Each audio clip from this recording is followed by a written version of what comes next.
그린란드에 끼어들면 무력 개입도 불사하겠습니다. 트럼프의 폭탄 발언에 세계가 발칵 뒤집혔습니다.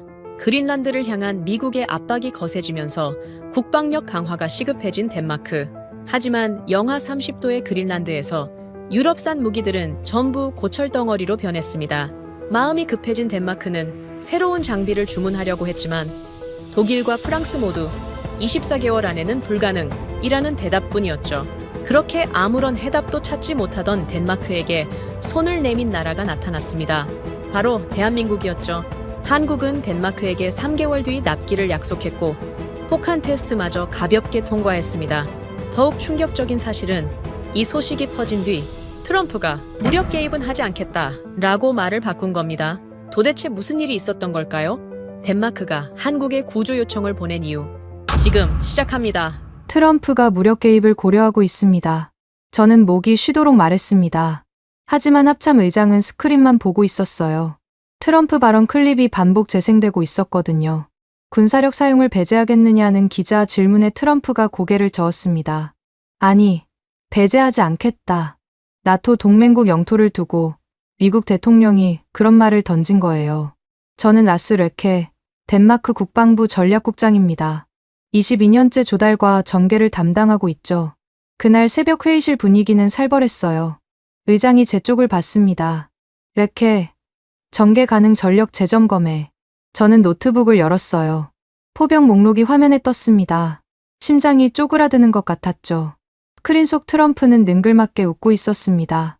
농담처럼 던진 말이 아니었어요. 기자들이 다시 물었거든요.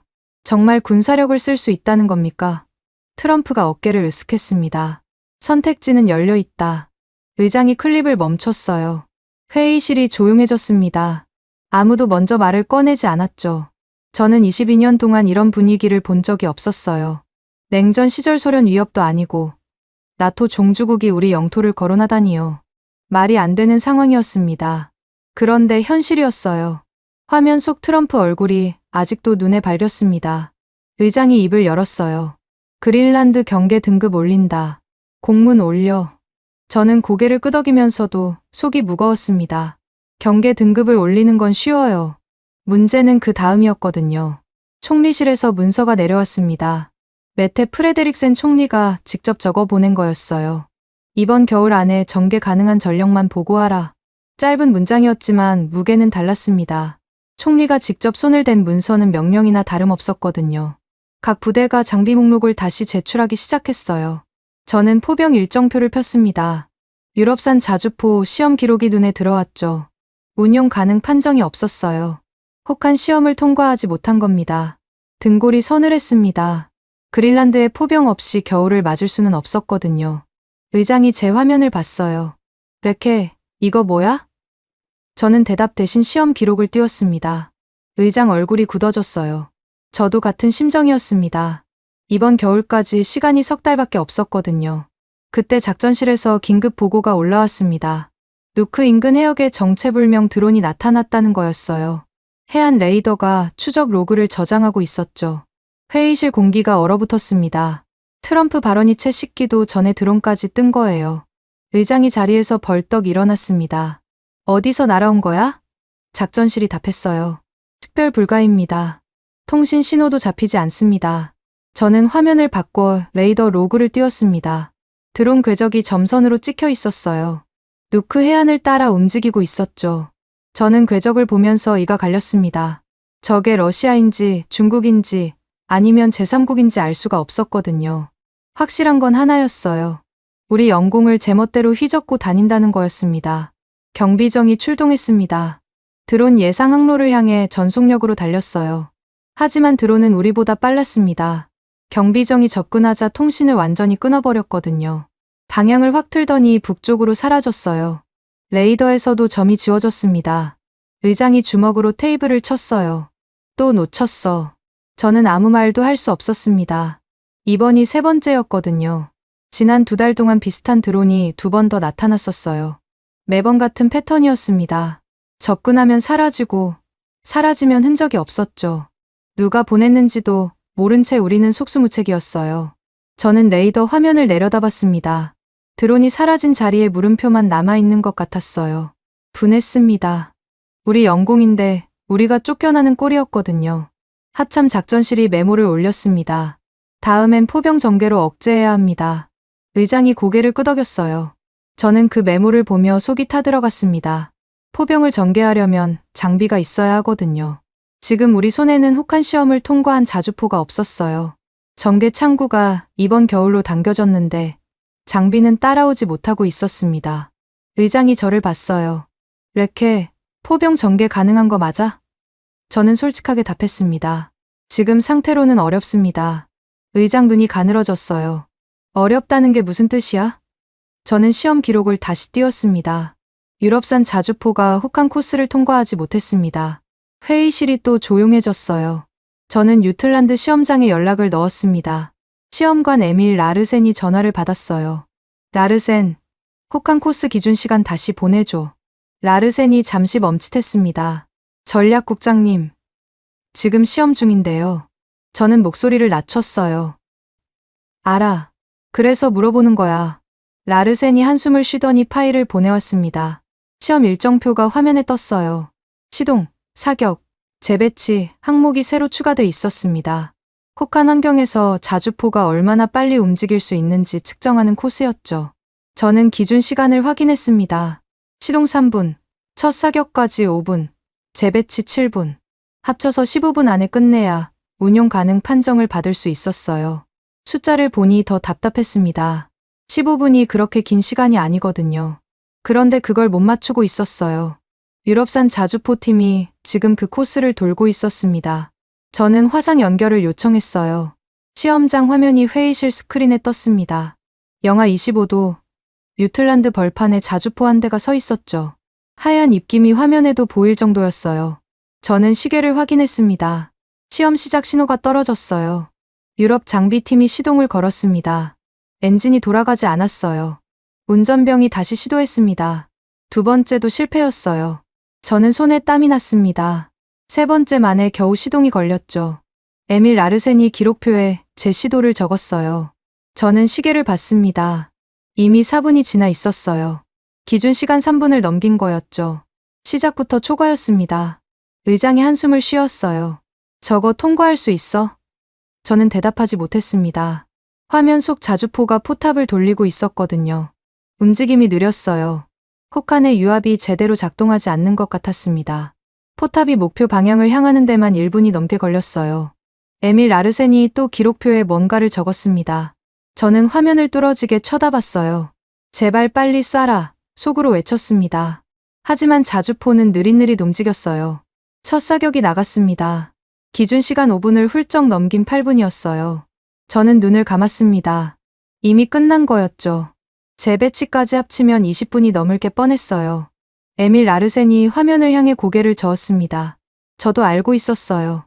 통과가 불가능하다는 거려. 훈련 종료 보고서가 올라왔습니다. 임무 시간 초과가 찍혀 있었어요. 의장이 스크린을 껐습니다. 회의실이 다시 조용해졌어요. 저는 포병 목록을 내려다봤습니다. 이번 겨울에 그린란드로 보낼 수 있는 자주포가 없었어요. 트럼프는 무력을 배제하지 않겠다고 했고, 드론은 계속 나타나고 있었습니다. 그런데 우리 손에는 시험을 통과한 포병이 단 한 문도 없었죠. 의장이 저를 봤어요. 레케, 다른 방법 없어? 저는 일정표를 닫았습니다. 다른 선택지를 찾아야 했어요. 유럽 공급사만 바라보고 있을 시간이 없었습니다. 납기가 맞는 곳을 찾아야 했죠. 화상회의 연결음이 울렸습니다. 화면에 마르셀 뒤풍 얼굴이 떴어요. 유럽 포병 컨소시엄 영업총괄이었죠. 파리 사무실 배경이 보였습니다. 저는 인사를 건넸어요. 뒤풍 총괄. 급하게 연락드려서 죄송합니다. 뒤풍이 고개를 끄덕였습니다. 하지만 표정이 좋지 않았어요. 뭔가 불길한 예감이 들었죠. 뒤풍이 먼저 입을 열었습니다. 레케 국장, 솔직하게 말씀드리겠습니다. 지금 생산 슬롯이 없어요. 저는 귀를 의심했어요. 생산 슬롯이 없다니요. 우리가 계약을 논의한 지 6개월이 넘었거든요. 뒤풍이 어깨를 으쓱했습니다. 폴란드 물량이 먼저 들어갔습니다. 동유럽 주문이 밀려 있어요.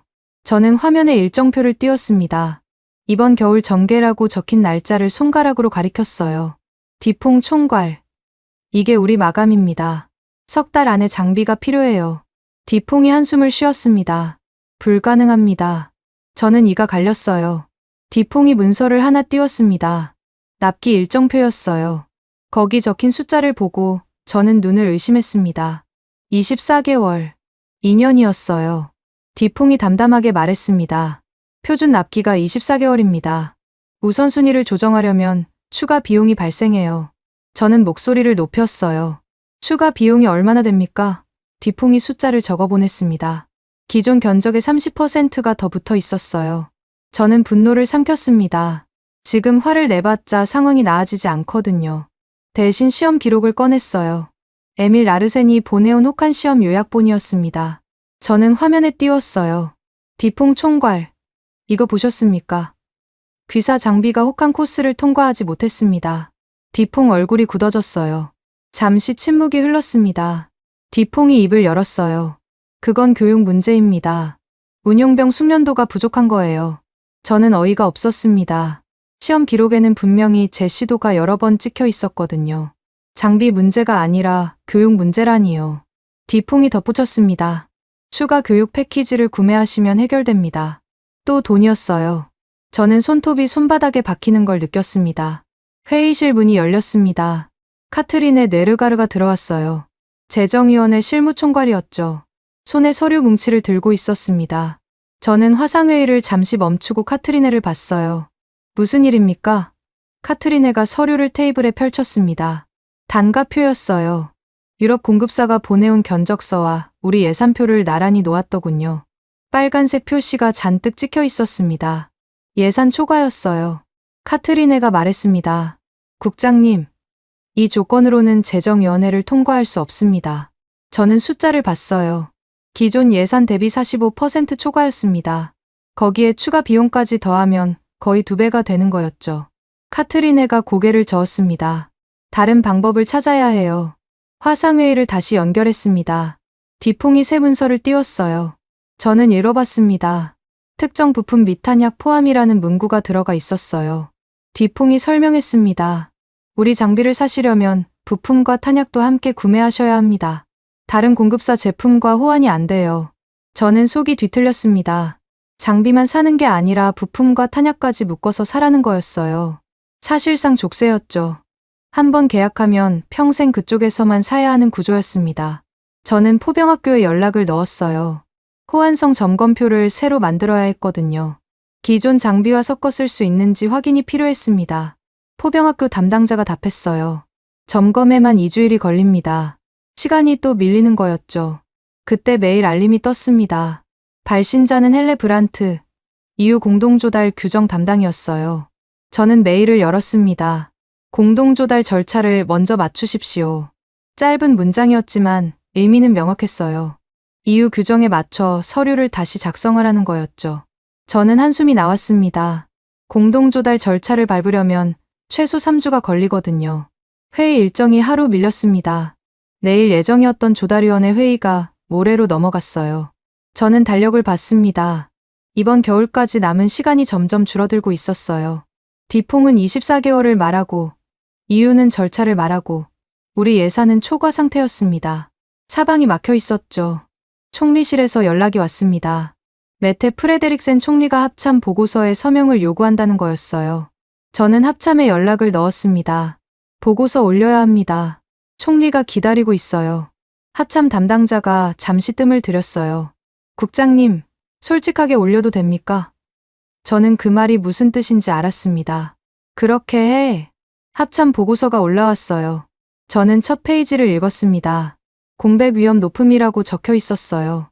현재 상태로는 그린란드의 포병을 전개할 수 없다는 내용이었죠. 저는 그 문장을 오래 들여다봤습니다.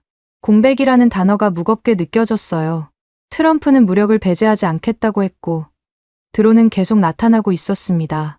그런데 우리는 포병 하나 제대로 배치할 수 없는 상황이었어요. 저는 회의실로 돌아왔습니다. 카트리네가 아직 앉아 있었어요. 단가표를 들여다보고 있더군요. 저는 자리에 앉았습니다. 네르가르 총괄, 다른 선택지를 검토해야 할 것 같습니다. 카트리네가 고개를 들었어요. 다른 선택지요? 저는 노트북을 열었습니다. 유럽 공급사만 볼 게 아니라 다른 옵션도 비교해봐야 해요. 카트리네가 잠시 생각하더니 고개를 끄덕였습니다. 비교표를 만들자는 거죠. 저는 그렇다고 답했어요. 지금 상황에서 유럽 공급사 하나만 바라보는 건 위험했거든요. 납기도 안 맞고, 가격도 안 맞고, 시험도 통과하지 못했습니다. 다른 옵션이 필요했어요. 저는 실무진을 불러 모았습니다. 옵션 3개를 비교하는 표를 만들어라. 담당자가 물었어요. 어떤 옵션을 넣을까요? 저는 잠시 생각했습니다. 유럽 공급사는 당연히 들어가야 했어요. 이스라엘 쪽도 접촉이 있었죠. 그리고 하나가 더 필요했습니다. 저는 입을 열었어요. 한국안도 넣어라. 담당자가 눈을 동그랗게 떴습니다. 한국이요. 저는 고개를 끄덕였어요. 한국 자주포가 혹한 환경에서 운용 실적이 있다고 들었어. 일단 비교표에 올려봐. 담당자가 회의록에 적었습니다. 한국안 포함이라는 문장이 남았어요. 저는 화면을 닫았습니다. 이게 답이 될지는 몰랐어요. 하지만 유럽 공급사만 바라보고 있을 수는 없었습니다. 시간이 없었거든요. 비교표가 화면에 떴습니다. 저는 회의실을 둘러봤어요. 조달위원회 위원들이 자리에 앉아 있었죠. 카트리네 네르가르, 옌스 홀름 국방위원, 그리고 실무진 여러 명이 스크린을 보고 있었습니다. 저는 표를 설명하기 시작했어요. 3가지 옵션을 정리했습니다. 유럽 컨소시엄, 이스라엘, 한국. 표의 첫 번째 열을 가리켰습니다. 전개 가능 시점이라고 적혀 있었어요. 저는 이 열을 맨 위로 올렸습니다. 지금 우리에게 가장 중요한 건 납기였거든요. 유럽 컨소시엄 칸에는 24개월이 적혀 있었어요. 이스라엘은 12개월이었고 한국은 3개월이었습니다. 회의실이 술렁였어요. 옌스 홀름이 눈을 가늘게 떴습니다. 카트리네 네르가르가 손을 들었어요. 잠깐요. 국장님. 저는 멈췄습니다. 카트리네가 예산표를 꺼냈어요. 전개 시점만 볼 게 아닙니다. 유지비가 불명확하면 재정위원회를 통과할 수 없어요. 회의실이 조용해졌습니다. 카트리네가 비교표의 유지비 열을 가리켰어요. 유럽 컨소시엄은 연간 유지비가 명시돼 있었습니다. 이스라엘과 한국 칸은 비어 있었어요. 카트리네가 말했습니다. 이 칸이 채워지지 않으면 예산 승인이 어렵습니다. 저는 고개를 끄덕였어요. 카트린의 말이 맞았거든요. 납기만 보고 달려들었다가 유지비에서 발목 잡히면 소용없었습니다. 저는 메모를 적었어요. 유지비 항목을 채워야 했죠.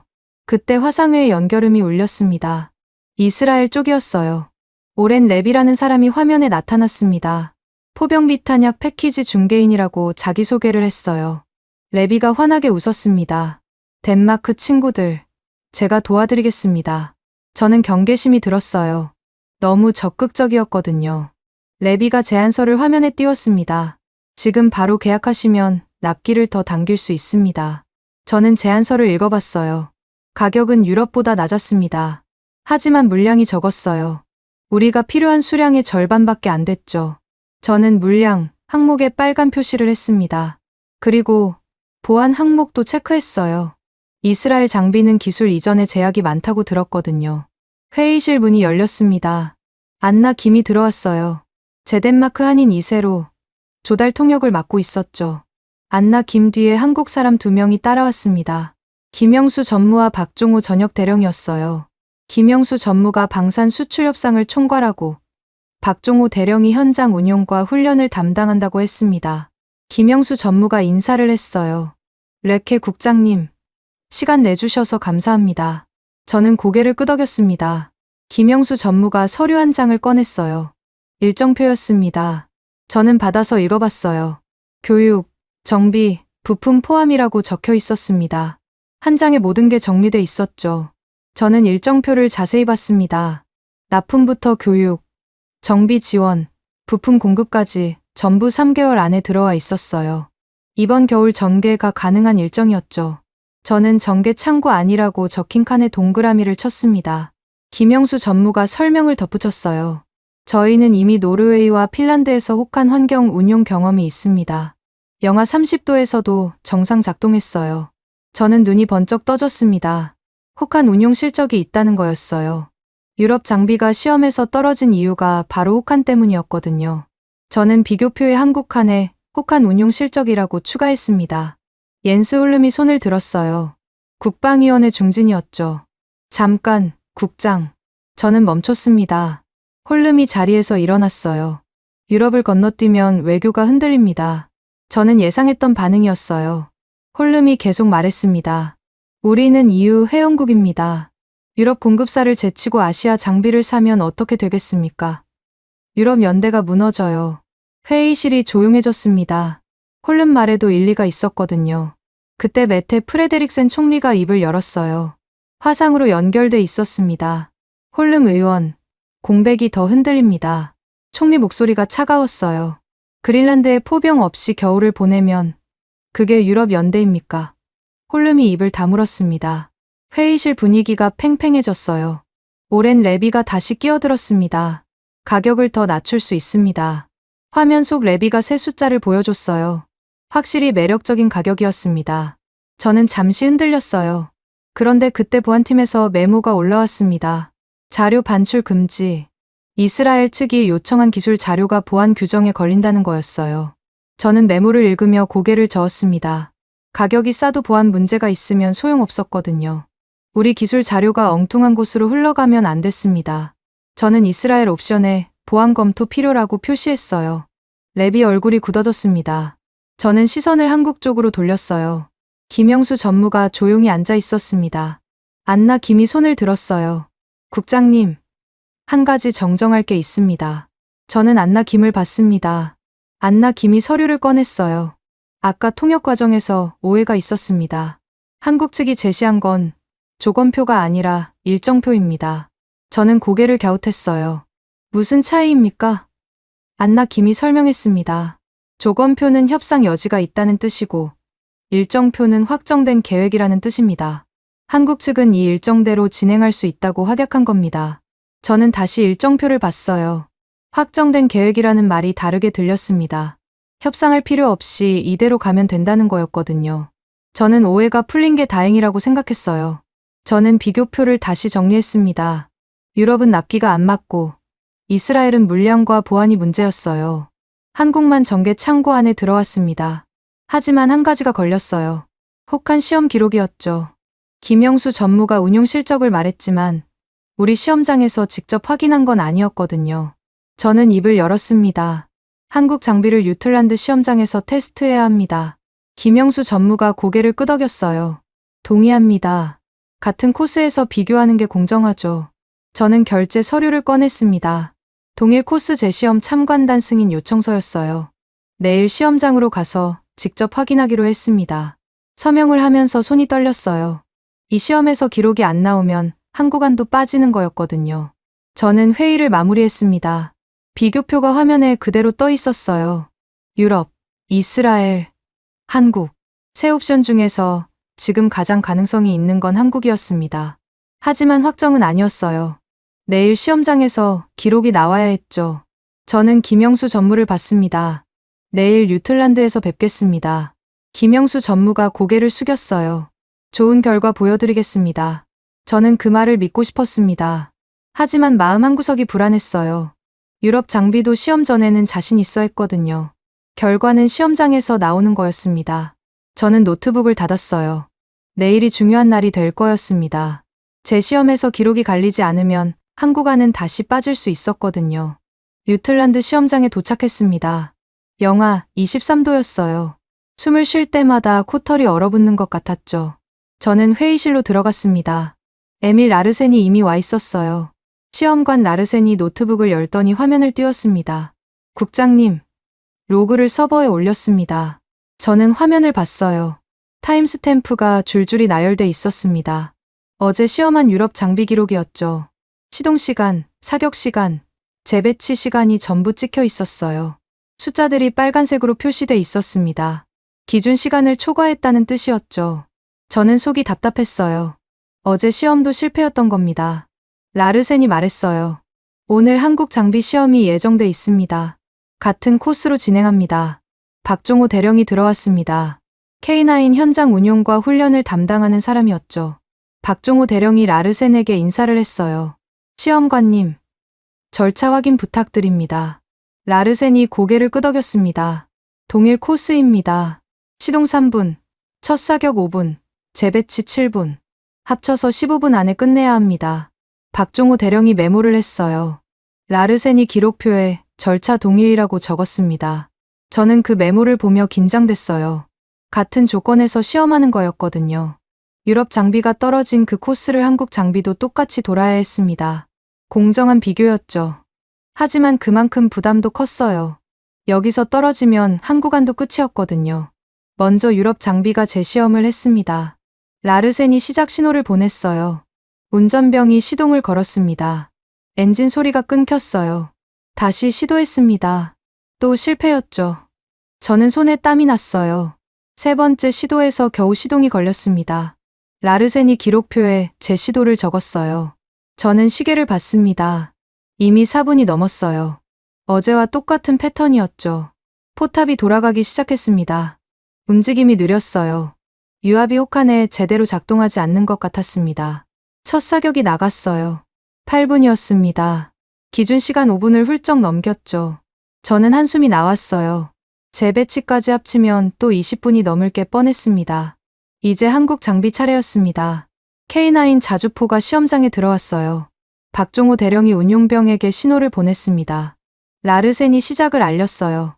저는 숨을 죽였습니다. 운용병이 시동을 걸었어요. 엔진이 단번에 켜졌습니다. 저는 눈을 의심했어요. 한 번에 시동이 걸린 거였거든요. 라르센이 기록표를 봤습니다. 시동 2분 40초. 기준 시간 3분 아니었어요. 저는 가슴이 뛰기 시작했습니다. 포탑이 돌아갔어요. 움직임이 빨랐습니다. 유럽 장비와는 확연히 달랐죠. 목표 방향을 향하는데 30초도 안 걸렸어요. 첫 사격이 나갔습니다. 4분 50초였어요. 기준 시간 안 표시가 켜졌습니다. 라르센이 재배치 시간을 측정했습니다. K9이 위치를 바꾸기 시작했어요. 눈밭을 가르며 움직였습니다. 속도가 빨랐어요.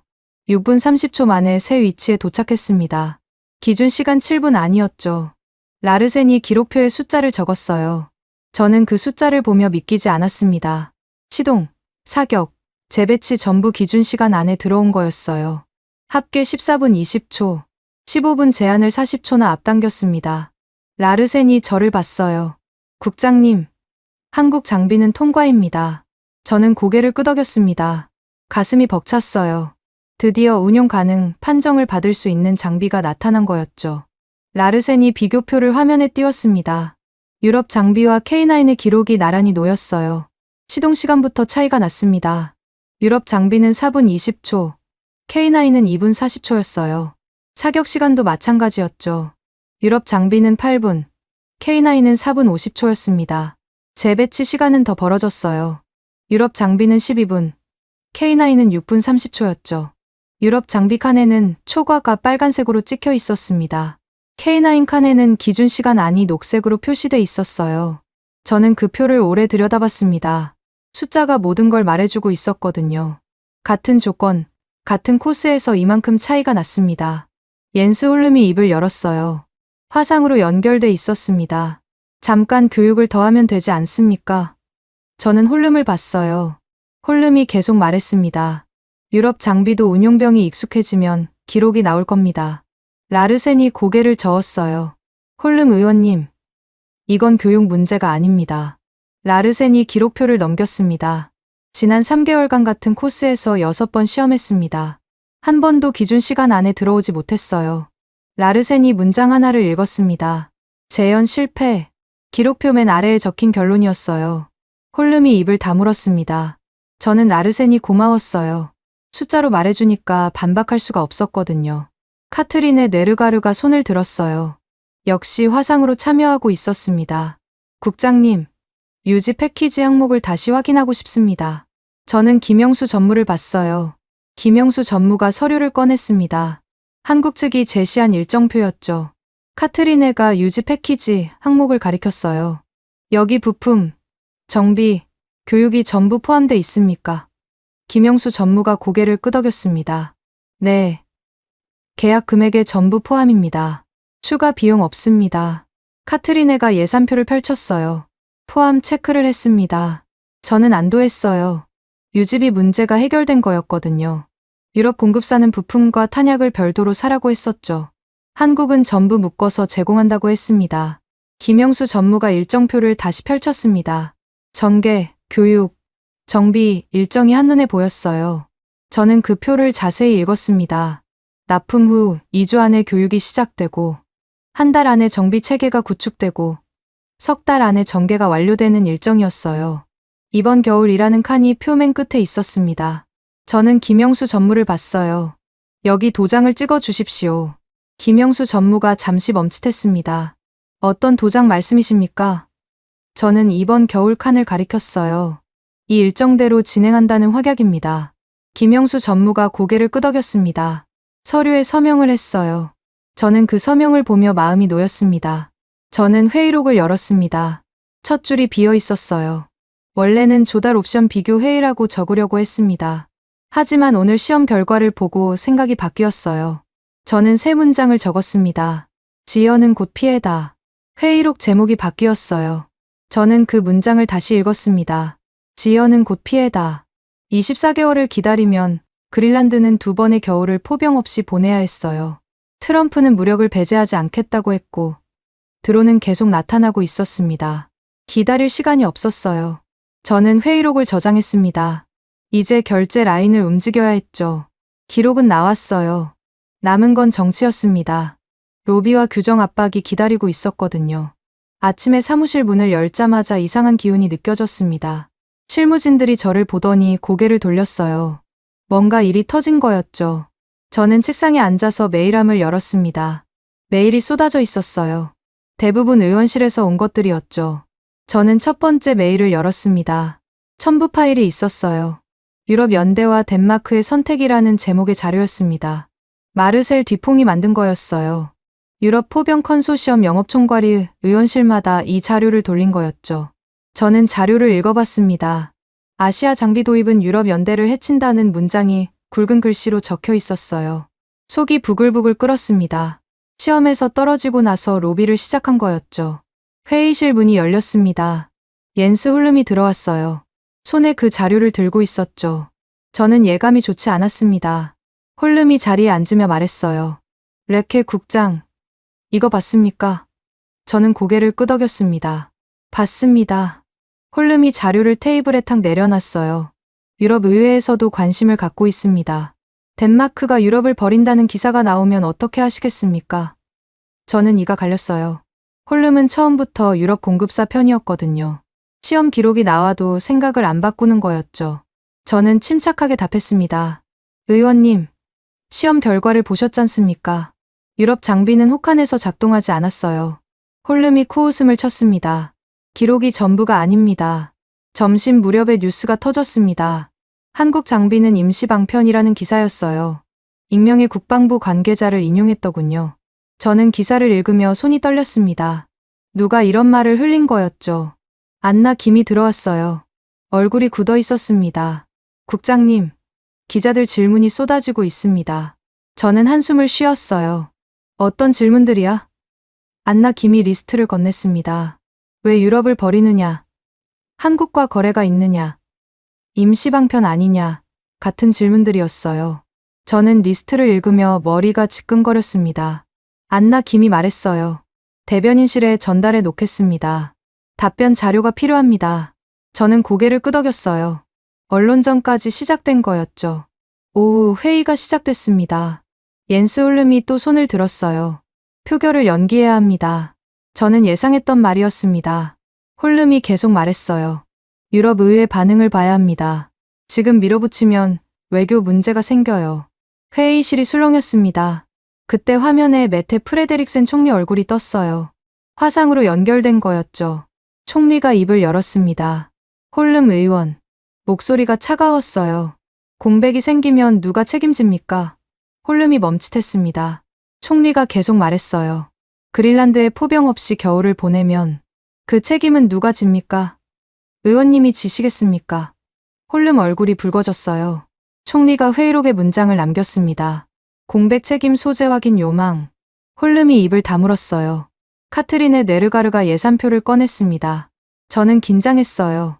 카트리네가 뭘 지적할지 몰랐거든요. 카트리네가 유럽 공급사 칸을 가리켰습니다. 여기 보십시오. 빨간 줄이 쳐져 있었어요.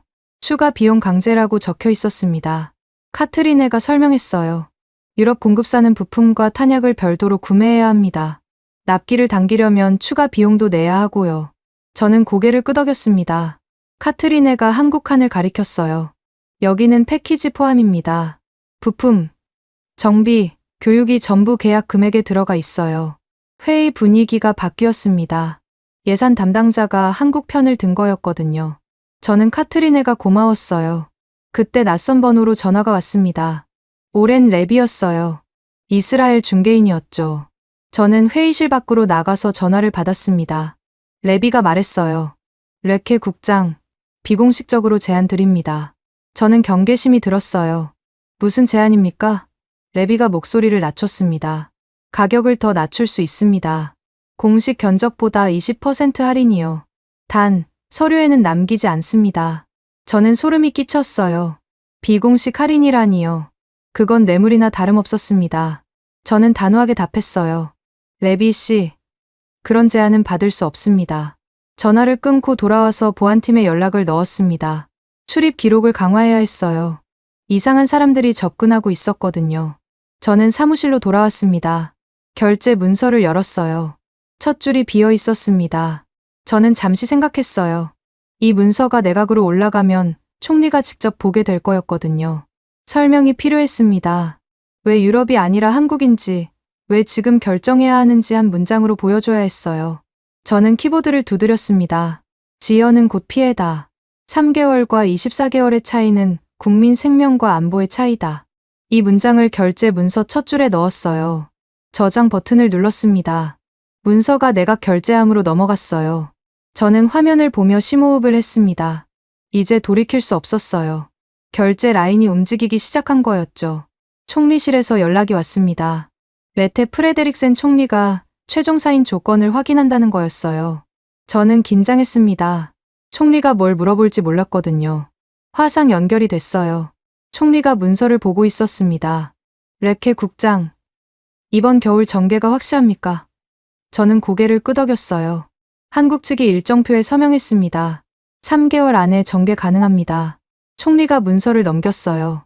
이번 겨울 정계 가능이라는 문구를 확인했습니다. 총리가 고개를 끄덕였어요. 좋습니다. 서명하겠습니다. 저는 가슴이 뛰었어요. 총리 서명이 나온 거였거든요. 하지만 아직 끝이 아니었습니다. 이후 절차가 남아 있었어요. 메일 알림이 떴습니다. 헬레 브란트였어요. EU 공동조달 규정 담당이었죠. 저는 메일을 열었습니다. 공동조달 절차를 준수하십시오. 짧은 문장이었지만 의미는 분명했어요. EU 규정대로 하라는 압박이었죠. 저는 한숨이 나왔습니다. 공동조달 절차를 밟으면 최소 3주가 더 걸리거든요. 그럼 이번 겨울 정계가 어려워져요. 저는 법무팀에 연락을 넣었습니다. 긴급조달 특례 문구가 있는지 확인해줘.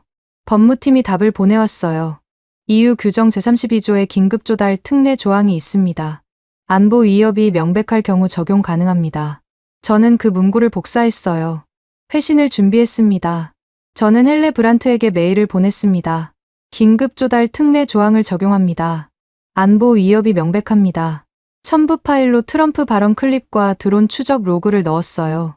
그린란드 경계 등급 상향 공문도 함께 보냈습니다. 보내기 버튼을 누르면서 손이 떨렸어요. EU와 정면 충돌하는 거였거든요. 하지만 선택의 여지가 없었습니다. 절차를 기다리면 겨울이 지나가 버려요. 저는 화면을 닫았습니다. 이제 다음 단계였어요. 서명만으로 끝이 아니었거든요. 교육, 정비, 보급을 같은 주에 바꿔야 했습니다. 현장을 갈아 끼우는 작업이 남아 있었어요. 서류보다 더 어려운 게 기다리고 있었죠. 새벽에 메일 알림이 울렸습니다. 저는 눈을 비비며 화면을 봤어요. 법무팀에서 보낸 메일이었죠. 긴급조달 특례 조항 발동 문서 검토 완료라고 적혀 있었습니다. 저는 벌떡 일어났어요. 첨부 파일을 열었습니다. 법무팀이 조항을 다듬어 놓았더군요. 안보 위협 명시, 시험 기록 첨부, 납기 비교표 포함. 빈틈없이 정리돼 있었어요. 저는 그 문서를 결제 시스템에 올렸습니다.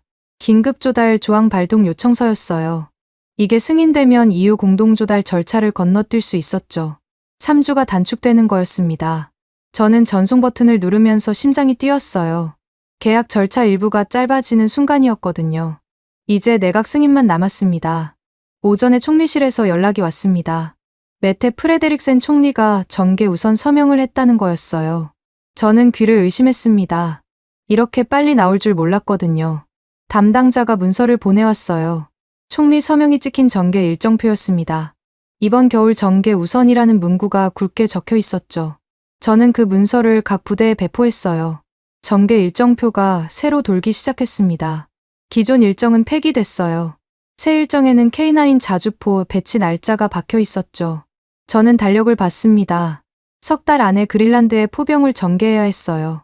시간이 빠듯했지만 불가능하지는 않았습니다. 총리가 길을 열어준 거였죠.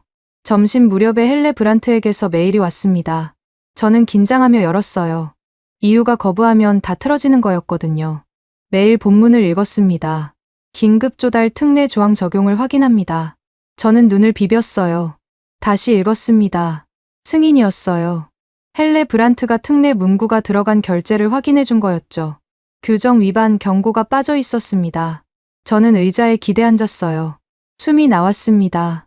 이후 장벽을 넘은 거였거든요. 이제 절차 문제로 시간을 끌 일이 없었어요. 저는 실무진에게 연락을 돌렸습니다. 이후 승인 나왔다. 계약 절차 진행해라. 사무실이 분주해지기 시작했어요. 오후에 포병학교에서 보고가 올라왔습니다. 교육 교범을 새로 편다는 거였어요. 저는 보고서를 읽어봤습니다. 기존 유럽 장비 운용 절차가 폐기 목록으로 내려가 있었죠. 새 교범에는 K9 운용 절차가 들어갔어요. 시동 순서, 사격 절차, 재배치 방법이 전부 바뀌었습니다. 포병학교장이 전화를 걸어왔어요. 국장님, 교관들 재교육이 필요합니다. 저는 고개를 끄덕였어요. 한국 측에서 교관을 보내기로 했습니다. 박종호 대령이 직접 지휘합니다. 포병학교장이 안도하는 소리가 들렸어요. 교범만 바꾸면 되는 게 아니었거든요. 사람도 바꿔야 했습니다. 손에 익은 절차를 버리고 새로 배워야 했죠. 유틀란드 시험장에서 첫 훈련이 시작됐습니다. 박종호 대령이 코스를 진행했어요. 시동, 사격, 재배치를 한 세트로 묶어서 돌렸죠. 저는 화상으로 지켜봤습니다. K9이 눈밭에 서 있었어요. 박종호 대령이 신호를 보냈습니다. 시동이 걸렸어요. 단번이었죠. 포탑이 돌아갔습니다. 목표를 향해 빠르게 움직였어요. 첫 사격이 나갔습니다. 에밀 라르센이 기록표를 봤어요. 기준 시간 아니라고 적었습니다. 재배치가 시작됐어요. K9이 위치를 바꿨습니다. 또 기준 시간 아니었죠. 라르센이 연속으로 기준 시간 안 표시를 남겼어요. 저는 화면을 보며 주먹을 쥐었습니다. 첫날부터 기록이 나오고 있었거든요. 카트린의 네르가르가 예산표를 들고 왔습니다. 저는 또 뭘 지적하려나 싶었어요. 그런데 카트린의 표정이 밝았습니다. 국장님, 예산표 정리했습니다. 저는 서류를 받아봤어요. 부품, 정비 포함이라는 항목이 묶여 있었습니다. 한국 측 패키지를 그대로 예산에 반영한 거였죠. 카트리네가 설명했어요. 이렇게 묶어놓으면 유지비 질문이 줄어듭니다. 별도 구매가 아니라 패키지니까요. 저는 고개를 끄덕였어요. 재정위원회에서 유지비 문제를 계속 물었거든요. 이제 그 질문에 답할 수 있게 된 거였습니다. 카트리네가 말했어요. 국방위원회 보고 때 이 표 쓰세요. 저는 고맙다고 했어요. 예산 담당자가 든든한 지원군이 된 거였죠. 저녁에 군수보급창에서 연락이 왔습니다. 부품 분류 코드를 바꿔야 한다는 거였어요. 저는 보급창으로 갔습니다. 창고가 어수선했어요. 기존 유럽 장비 부품들이 한쪽으로 밀려나 있었죠. 담당자가 설명했습니다. K9 부품은 분류 체계가 달라요. 코드를 전부 새로 매겨야 합니다. 저는 창고를 둘러봤어요. 선반 배치도 바뀌어 있었습니다. 동선이 새로 그려진 거였죠. 담당자가 말했어요. 2주일이면 정리됩니다. 그 전에는 좀 혼란스러울 거예요. 저는 고개를 끄덕였어요. 서류상 계약은 끝났지만 현장은 지금부터 시작이었거든요. 창고 하나 바꾸는 것도 이렇게 손이 많이 갔습니다. 김영수 전무가 인수인계 일정표를 보내왔습니다. 저는 열어봤어요. 납품 순서가 적혀 있었습니다. 맨 위에 그린란드 전개 물량이라고 표시돼 있었죠. 우선순위로 잡힌 거였어요. 김영수 전무가 전화를 걸어왔습니다. 국장님, 그린란드 물량 먼저 보내드리겠습니다. 본토 배치부는 그 다음입니다. 저는 안도했어요. 우리가 가장 급한 건 그린란드였거든요. 트럼프가 무력을 거론했고 드론은 계속 나타나고 있었습니다. 그린란드부터 채워야 했어요. 김영수 전무가 말했어요. 3주 안에 첫 물량이 도착합니다. 저는 달력을 봤습니다. 이번 겨울 전개가 현실이 되고 있었어요. 밤에 박종호 대령에게서 보고서가 왔습니다. 훈련 결과 요약이었어요. 저는 열어봤습니다. 첫 페이지에 표가 있었죠. 오늘 진행한 코스별 기록이 정리돼 있었습니다. 시동 시간, 사격 시간, 재배치 시간. 전부 기준 시간 아니었어요. 맨 아래에 에밀 라르센 도장이 찍혀 있었습니다. 운용 가능이라는 판정이었죠. 저는 그 도장을 오래 들여다봤어요. 한 장에 모든 게 담겨 있었습니다. 시험 통과, 훈련 성공, 운용 가능 판정. 저는 보고서를 저장했어요. 내일 국방위원회에 제출할 거였습니다. 이제 기록이 쌓이기 시작했어요. 하지만 끝이 아니었죠. 기록이 쌓이면 관심도 따라오게 마련이었거든요. 저는 창밖을 봤습니다. 코펜하겐 야경이 보였어요. 저 멀리 불빛들이 반짝이고 있었죠. 석 달 전만 해도 이런 상황을 상상도 못했어요. 트럼프 발언, 드론 출현, 유럽 장비 실패, 모든 게 한꺼번에 터졌거든요. 그런데 지금 우리는 K9을 도입하고 있었습니다. 훈련이 돌아가고, 부품이 오고, 전개 일정이 잡혔어요. 저는 자리에서 일어났습니다. 내일도 바쁠 거였거든요. 기록이 쌓이면 주변국도 관심을 갖게 될 거였어요. 노르웨이, 핀란드, 스웨덴. 같은 혹한 환경을 가진 나라들이었죠. 그리고 유럽 공급사도 가만히 있지 않을 거였습니다. 조건을 바꿔서라도 다시 들어오려고 할 게 뻔했어요. 아침에 이상한 메일이 돌고 있었습니다. 북유럽 국방 실무망에 올라온 글이었어요. 덴마크는 위험한 선택을 했다는 내용이었죠.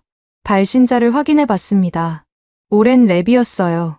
이스라엘 중개인이 북유럽 채널에 글을 올린 거였죠. 저는 이가 갈렸습니다. 계약에서 밀려나니까 뒤에서 흠집을 내려는 거였어요. 안나 김이 사무실로 들어왔습니다. 국장님, 봤습니다. 저는 고개를 끄덕였어요. 안나 김이 말했습니다. 제가 먼저 올리겠습니다. 안나 김이 노트북을 열었어요. 실무 채널에 판정표 요약을 올렸습니다. 에밀 라르센이 작성한 혹한 시험 기록이었죠. 숫자가 담긴 표였어요. 레비의 말보다 기록이 먼저 눈에 들어오게 만든 거였습니다. 오전에 화상회의 요청이 들어왔습니다. 노르웨이에서 온 거였어요. 카리 니만이라는 사람이었습니다. 북유럽 공동구매 실무자라고 자기소개를 했죠. 저는 회의에 참석했어요. 화면에 니만 얼굴이 떴습니다. 니만이 말했어요. 레케 국장, 덴마크 시험 기록을 봤습니다. 저는 긴장했어요. 뭘 물어볼지 몰랐거든요. 니만이 계속 말했습니다. 혹한 판정 기준이 인상적이에요. 노르웨이도 비슷한 환경이거든요. 저는 고개를 끄덕였어요. 니만이 제안을 했습니다. 북유럽 실무 화상회의를 열고 싶습니다. 덴마크 기준을 공유해 주실 수 있습니까? 저는 잠시 생각했어요. 우리 기록을 공유하면 다른 나라들도 관심을 가질 거였거든요. 나쁘지 않은 제안이었습니다. 북유럽 실무 화상회의가 열렸습니다.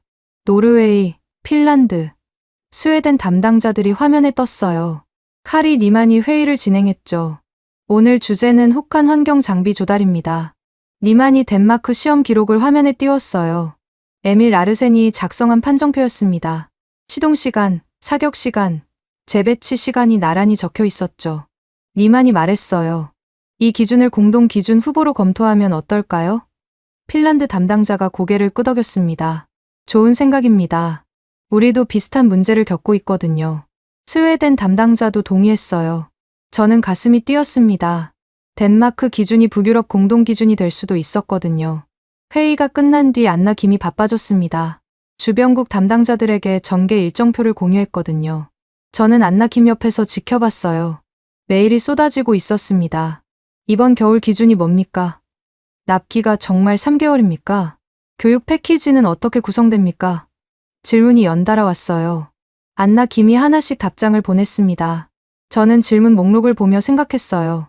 주변국들도 같은 고민을 하고 있었던 거였죠. 유럽 공급사 납기가 너무 길었거든요. 24개월을 기다릴 여유가 없는 건 덴마크만이 아니었습니다. 노르웨이도, 핀란드도, 스웨덴도 마찬가지였어요. 저는 안나 김에게 말했습니다. 질문 많이 오면 좋은 거야. 오후에 화상회의 요청이 또 들어왔습니다. 마르셀 뒤퐁이었어요.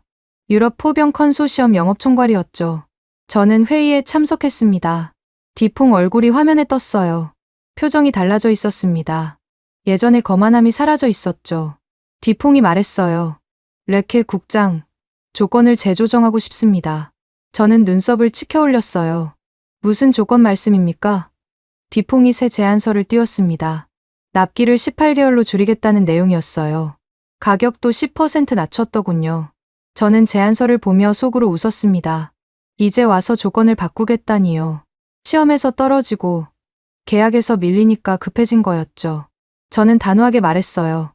뒤퐁 총괄, 납기표부터 다시 내십시오. 뒤퐁 얼굴이 굳어졌습니다. 무슨 말씀이십니까? 저는 화면에 비교표를 띄웠어요. 18개월도 늦습니다. 우리는 3개월 안에 전개해야 해요. 이미 한국과 계약했습니다. 뒤퐁이 말을 더듬었어요. 하지만 유럽 연대를. 저는 끊었습니다. 뒤퐁 총괄. 유럽 연대는 납기로 증명하는 겁니다. 24개월 기다리라고 하면서 연대를 말하면 안 됩니다. 뒤퐁이 입을 다물었어요. 저는 계속 말했습니다. 다음에 제안하실 때는 3개월 납기로 오십시오. 그때 다시 얘기하죠. 화상회의를 끊었습니다. 손이 떨렸어요. 유럽 공급사에게 그렇게 말한 건 처음이었거든요. 하지만 후회는 없었습니다. 저녁에 뉴스가 또 터졌습니다. 한국 장비는 임시 방편이라는 기사였어요. 같은 문장이 다시 나온 거였죠. 저는 한숨이 나왔습니다. 누군가 계속 흘리고 있는 거였어요. 그때 에밀 라르센에게서 메일이 왔습니다. 국장님, 원본 로그를 공개하겠습니다. 저는 전화를 걸었어요. 라르센, 무슨 뜻이야? 라르센이 말했습니다. 시험 원본 파일을 공개 저장소에 올리겠습니다. 타임스탬프가 전부 찍혀 있어요. 조작 여부를 누구나 확인할 수 있습니다. 저는 잠시 생각했어요. 원본을 공개하면 논란이 끝날 수 있었습니다. 그렇게 해. 라르센이 파일을 올렸어요. 몇 시간 뒤 기사 논조가 바뀌기 시작했습니다. 다음 날 아침 국방위원회 회의가 열렸습니다. 옌스 홀름이 자리에 앉아 있었어요. 저는 긴장했습니다. 홀름이 또 유럽 연대를 말할 줄 알았거든요. 그런데 홀름이 꺼낸 건 다른 질문이었어요. 왜 유럽 납기는 늘 늦습니까? 회의실이 조용해졌습니다. 홀름이 계속 말했어요. 공개된 기록을 봤습니다. 유럽 장비는 혹한 시험을 한 번도 통과하지 못했더군요. 24개월 기다려도 될지 모르겠습니다. 저는 귀를 의심했어요. 홀름이 방향을 바꾼 거였거든요. 기록이 공개되니까 입장을 바꿀 수밖에 없었던 거죠. 저는 속으로 라르센에게 감사했습니다. 원본 공개가 효과를 본 거였어요. 오후에 카리니만이 문서를 보내왔습니다. 북유럽 공동구매 초안이었어요. 저는 열어봤습니다. 첫 페이지에 혹한 판정표가 첨부돼 있었어요. 덴마크 시험 기준이 그대로 들어간 거였죠. 니만이 전화를 걸어왔습니다. 레케 국장, 초안 검토 부탁드립니다. 저는 문서를 읽었어요. 공동구매 물량, 공동유지 체계, 공동훈련 일정이 적혀 있었습니다. 니만이 말했어요. 덴마크가 먼저 움직여줬으니 우리도 따라가려고 합니다. 저는 가슴이 벅찼어요. 덴마크 혼자만의 선택이 아니게 된 거였거든요. 북유럽이 함께 움직이기 시작한 거였습니다. 김영수 전무에게 연락을 넣었습니다. 전무님, 북유럽 공동구매 논의가 시작됐습니다. 김영수 전무가 답했어요. 알고 있습니다. 저희도 준비했습니다. 김영수 전무가 문서를 보내왔어요. 북유럽 공동 유지 패키지 초안이었습니다. 부품 공급, 정비 지원, 교육 프로그램이 하나로 묶여 있었죠. 여러 나라가 함께 쓸 수 있는 구조였어요. 저는 카린 이만에게 전달했습니다. 이만이 문서를 보더니 통합 정비 항목에 체크를 했어요. 이거 좋네요. 각국이 따로 정비 체계를 만들 필요가 없겠습니다. 저는 안도했어요. 한국 측이 한 발 앞서 준비해 둔 거였거든요. 저녁에 헬레 브란트에게서 메일이 왔습니다. EU 공동조달 규정 담당이었죠. 공동조달 문구를 적용해야 합니다. 저는 한숨이 나왔어요. 또 절차 얘기였거든요. 하지만 이번에는 달랐습니다. 저는 회신을 보냈어요. 긴급조달 특례 조항이 이미 승인됐습니다. 해당 문구로 진행합니다. 첨부 파일로 총리 서명이 찍힌 결제 문서를 넣었어요. 헬레 브란트가 답장을 보내왔습니다. 확인했습니다. 짧은 문장이었지만 의미는 분명했어요. 더 이상 절차로 막을 수 없다는 뜻이었죠. 저는 화면을 닫았습니다. 이제 마지막 단계였어요. 덴마크의 선택이 덴마크만의 계약이 아니라 북유럽 공통 기준이 될 가능성이 점점 커지고 있었습니다. 총리실에서 연락이 왔습니다. 메테 프레데릭센 총리가 결산 보고서에 서명한다는 거였어요. 저는 총리실로 향했습니다. 회의실 문을 열자 총리가 책상 앞에 앉아 있었어요. 보고서가 펼쳐져 있었죠. 저는 자리에 앉았습니다. 총리가 첫 페이지를 보고 있었어요. 지연은 곧 피해. 제가 적었던 문장이었습니다. 총리가 고개를 끄덕였어요. 좋은 문장입니다. 레케 국장. 저는 가슴이 뜨거워졌어요. 석 달 전 새벽 회의실에서 트럼프 발언을 봤을 때가 떠올랐거든요. 그때는 막막했습니다. 그런데 지금 총리가 결산 보고서에 서명하고 있었어요. 총리가 펜을 들었습니다. 서명이 찍혔어요. 저는 그 순간을 오래 기억할 것 같았습니다. 국회 본회의장으로 갔습니다. 국방 예산 표결이 예정돼 있었거든요. 저는 방청석에 앉았어요. 의원들이 자리를 채우고 있었습니다. 옌스 홀름이 연단에 올라갔어요. 저는 긴장했습니다. 홀름이 또 유럽 연대를 말할까봐 걱정됐거든요. 홀름이 마이크를 잡았습니다. 동료 의원 여러분. 홀름 목소리가 회의장에 울렸어요. 저는 처음에 이 결정에 반대했습니다. 저는 숨을 죽였어요. 홀름이 계속 말했습니다. 하지만 기록을 봤습니다. 납기와 시험 기록을 봤어요. 홀름이 서류를 들어 보였습니다. 에밀 아르센이 작성한 판정표였어요. 유럽 장비는 혹한 시험을 통과하지 못했습니다. 24개월을 기다려도 보장이 없어요. 회의장이 술렁였습니다. 홀름이 입장을 바꾼 거였거든요. 홀름이 계속 말했어요. 연대는 말로 하는 게 아닙니다. 납기로 증명하는 겁니다. 저는 귀를 의심했어요. 제가 마르셀 뒤퐁에게 했던 말이었거든요. 홀름이 그 말을 인용한 거였죠. 홀름이 마무리했습니다. 저는 이 예산안에 찬성합니다. 회의장이 조용해졌어요. 의장이 표결을 진행했습니다. 찬성표가 올라가기 시작했어요. 저는 숫자를 세며 손에 땀을 쥐었습니다. 과반을 넘었어요. 예산안이 통과됐습니다. 저는 눈시울이 뜨거워졌어요. 석 달간의 싸움이 끝나는 순간이었거든요. 표결이 끝난 뒤 카트리네 뇌르가르를 만났습니다. 카트리네가 예산표를 들고 있었어요. 국장님, 정리했습니다. 저는 받아봤어요. 중복 항목들이 지워져 있었습니다. 기존 유럽 장비 유지비와 새 K9 유지비가 겹치는 부분이 있었거든요. 카트리네가 그걸 정리한 거였어요. 이렇게 하면 유지비 논쟁이 줄어듭니다. 저는 고개를 끄덕였어요. 예산 담당자가 마지막까지 꼼꼼하게 챙겨준 거였습니다. 카트리네가 말했어요. 국장님, 수고하셨습니다. 저는 카트리네 손을 잡았어요. 웨르가르 총괄도 수고했습니다. 카트리네가 웃었어요. 처음 보는 웃음이었습니다. 그동안 예산 문제로 부딪히기만 했거든요. 사무실로 돌아와서 그린란드 전개 일정표를 열었습니다. 포병 배치 날짜를 확정해야 했어요. 저는 달력을 보며 날짜를 잡았습니다. 첫 번째 K9 부대가 누크에 도착하는 날이었죠. 일정표에 날짜를 적었어요. 합참에 전송했습니다. 잠시 뒤 합참에서 답이 왔어요. 공백 구간 없음이라는 표시가 찍혀 있었습니다. 저는 그 문장을 오래 들여다봤어요. 공백 구간 없음. 트럼프가 무력을 거론했을 때 가장 두려웠던 게 공백이었거든요. 포병 없이 겨울을 보내야 할까봐 잠을 못 잤습니다. 그런데 이제 공백이 없었어요. 그린란드에 K9이 배치될 거였습니다. 안나 김이 들어왔습니다. 노트북을 들고 있었어요.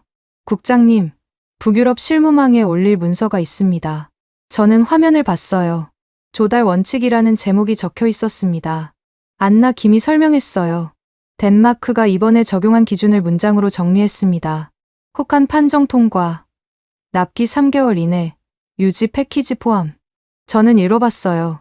우리가 석 달 동안 싸워서 만든 기준이 한 페이지에 담겨 있었습니다. 안나 김이 말했어요. 이걸 실무망에 올리면 다른 나라들도 참고할 수 있어요. 저는 고개를 끄덕였어요. 올려. 안나 김이 전송 버튼을 눌렀습니다. 같은 문장이 노르웨이, 핀란드, 스웨덴 담당자들에게 갔어요. 유틀란드 시험장에서 보고가 왔습니다. 박종호 대령이 혹한 코스 재시험을 진행한다는 거였어요. 저는 화상으로 지켜봤습니다. 영하 27도였어요. 첫 시험 때보다 더 추웠습니다. K9이 눈밭에 서 있었어요. 박종호 대령이 신호를 보냈습니다. 시동이 걸렸어요. 단번이었죠. 포탑이 돌아갔습니다. 사격이 나갔어요. 재배치가 끝났습니다. 에밀 라르센이 기록표를 봤어요. 전부 기준 시간 아니었습니다. 라르센이 도장을 찍었어요. 운용 가능. 저는 화면을 보며 안도했습니다. 한 번이 아니었어요. 2번, 3번 시험에도 같은 결과가 나왔습니다. K9은 혹한에서도 움직였어요. 저녁에 칼이 니만에게서 메일이 왔습니다. 북유럽 공동구매 초안 최종본이었어요. 저는 열어봤습니다. 첫 페이지에 혹한 판정표가 필수 첨부로 들어가 있었어요. 니만이 전화를 걸어왔습니다. 레케 국장, 덴마크 기준이 북유럽 기준이 됐습니다. 저는 가슴이 벅찼어요. 니만이 계속 말했어요. 앞으로 북유럽 국가들이 포병을 조달할 때 이 판정표를 기준으로 삼게 됩니다. 덴마크가 길을 열어준 겁니다. 저는 창밖을 봤어요. 코펜하겐 야경이 보였습니다. 3달 전에는 이런 결과를 상상도 못했어요. 그저 그린란드 공백을 메우려고 발버둥 쳤을 뿐이었거든요. 밤 뉴스에 트럼프가 나왔습니다. 기자가 그린란드에 대해 물었어요. 대통령님, 여전히 군사력 사용을 배제하지 않으십니까? 저는 화면을 뚫어지게 봤어요. 트럼프가 잠시 멈칫했습니다. 그리고 입을 열었어요. 무력은 필요 없다. 저는 귀를 의심했어요. 트럼프가 말을 바꾼 거였거든요. 기자가 다시 물었습니다. 전에는 배제하지 않겠다고 하셨는데요. 트럼프가 어깨를 으쓱했어요. 상황이 달라졌다. 방송 자막이 바뀌었습니다. 트럼프, 그린란드 무력 언급 철회. 저는 소파에 털썩 주저앉았어요. 3달 전 새벽에 봤던 그 발언이 떠올랐습니다. 그때는 하늘이 무너지는 것 같았어요. 그런데 이제 트럼프가 말을 거뒀습니다. 저는 창밖을 봤습니다. 코펜하겐 불빛이 반짝이고 있었어요. 김영수 전무에게서 메시지가 왔습니다. 국장님, 축하드립니다. 저는 짧게 답했어요. 전무님도 수고하셨습니다. 3달이었습니다. 트럼프 발언, 드론 출현, 유럽 장비 실패, 로비와 압박. 그 모든 걸 뚫고 여기까지 왔어요. 저는 책상 위에 놓인 판정표를 봤습니다. 에밀 라르센 도장이 찍힌 그 종이었어요. 운용 가능. 이 2 글자가 모든 걸 바꿨습니다. 저는 눈을 감았어요. 내일부터 또 바쁠 거였습니다. 하지만 오늘은 좀 쉬어도 될 것 같았어요. 덴마크의 선택은 한 번의 구매가 아니었습니다. 북유럽의 표준이 바뀌는 순간이었어요. 오늘 이야기 어떠셨어요? 저는 덴마크 국방부 라스 레케 국장이 총리 앞에서 결산 보고서를 받아드는 장면에서 목이 메었습니다. 지연은 곧 피해다. 그 한 문장을 결제 문서 첫 줄에 적을 때 그 손이 얼마나 떨렸을까요? 3달 동안 로비와 압박을 뚫고 시험장에서 숫자로 증명하고 끝내 북유럽 전체의 기준을 바꿔낸 거잖아요. 트럼프가 무력을 거론했을 때 하늘이 무너지는 것 같았을 겁니다. 그런데 끝까지 포기하지 않았어요. 한국 K9 자주포가 영하 27도에서 단번에 시동 걸리는 장면, 저는 괜히 어깨가 으쓱해지더라고요. 우리가 만든 장비가 북유럽의 새 표준이 됐으니까요. 선생님들, 저는 솔직히 고백할 게 있습니다. 저는 그 시절을 모릅니다. 선생님들이 맨손으로 이 나라를 일으켜 세울 때 저는 태어나지도 않았거든요. 독일 탄광갱도에서 석탄 가루 마시며 일하셨던 분들 계시잖아요. 중동 사막에서 50도 넘는 열기 속에 파이프 용접하셨던 분들요. 구로공단에서 새벽부터 밤까지 재봉틀 돌리셨던 분들이요. 그분들이 보낸 돈으로 이 나라가 컸고 그 기술이 쌓여서 오늘 K9 자주포가 됐습니다. 북유럽 눈밭에서 한 번에 시동 걸리는 그 장비, 선생님들 손에서 시작된 겁니다. 혹시 요즘 이런 생각하시는 분 계세요? 나는 이제 늙었다. 한 게 뭐 있나? 젊은 것들한테 짐만 되는 것 같다. 제가 분명히 말씀드릴게요. 절대 아닙니다. 선생님 얼굴에 새겨진 주름 있잖아요. 그거 세월이 준 훈장이에요. 손등에 굳은 살 있잖아요. 그거 대한민국이 드리는 감사장입니다. 선생님들이 안 계셨으면 오늘 이 나라 없어요. 북유럽이 우리 장비를 선택하는 일도 없었어요. 선생님들은 영웅입니다. 대한민국을 만든 진짜 영웅이에요. 저는 앞으로도 이런 이야기 찾아서 들려드릴게요. 선생님들 말동무가 되고 싶거든요. 심심하실 때 틀어놓으세요. 설거지 하시면서 들으셔도 되고 주무시기 전에 들으셔도 돼요. 저는 여기 있을게요. 선생님들, 요즘 많이 춥잖아요. 제발 외출하실 때 목도리 꼭 하세요. 장갑도요? 아침에 따뜻한 국물 한 그릇 드시고 나가세요. 그리고 몸 어디 불편하시면 참지 마시고 병원 가세요. 괜히 참으시다 큰일 나요. 선생님들 건강해야 저도 좋거든요. 오늘 영상 괜찮으셨으면 좋아요 한번 눌러주세요. 돈 드는 거 아니에요. 구독 안 하셨으면 구독도요. 로그인 복잡하시면 안 하셔도 돼요. 댓글 남겨주시면 저는 정말 힘이 납니다. 독수리 탑업이어도 괜찮아요. 오타 나도 괜찮아요.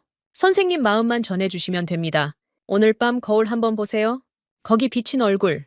그게 대한민국을 만든 얼굴입니다. 스스로 토닥여주세요. 수고했다고요. 존경하고 감사하고 사랑합니다. 지금까지 대한민국의 감동을 전하는 감동유나였습니다. 대한민국의 기적 같은 이야기 다음에 또 들려드리겠습니다. 선배님들, 좋은 하루 되세요.